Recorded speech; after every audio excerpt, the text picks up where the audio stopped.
सोलापुरातील जाहीर सभेत मनोज जरांगेंनी तलवारीची भाषा केली। मराठ्यांच्या हातात तलवारी आहेत असं विधान त्यांनी केलं आणि यावर विजय वडेट्टीवार यांनी टीका केली आहे। राज्यातील कायदा व्यवस्था सांभाळायचं काम सरकारचं आहे, कोणत्या गोष्टी किती झुकावं हे सरकारनं ठरवावं असा टोला वडेट्टीवारांनी लगावलाय। सगळ्याच्या कणगिराची ताकद एकट्या मराठ्याच्या सगळ्या ताकद गिरू शकते। ते म्हणजे कोणत्या हातात घेऊ,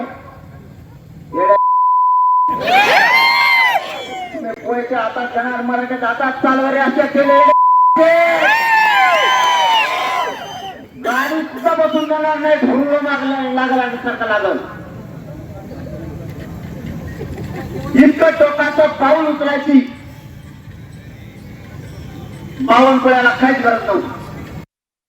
कोयता हातात घेईल तर ते पोलीस बघतील, कोण कोयता घेईल, कोण तलवार घेईल, कोण बंदूक घेईल, त्यावर मला बोलायची गरज नाही। या राज्यातील कायदा सुव्यवस्था सांभाळण्याचं काम सरकारचं आहे। सरकार कोणाला कोयता हातात देऊन सांभाळेल, कोणाला बंदूक देऊन सांभाळेल, कोणाच्या हातात बांबगोळा बघून सांभाळेल, तो सरकारचा प्रश्न आहे। आणि सरकारने कोणत्या गोष्टीसाठी किती वाकावं, झुकावं, नतमस्तक व्हावं हे आता सरकारने ठरवलं पाहिजे। देवेंद्र फडणवीसचं सरकार आहे।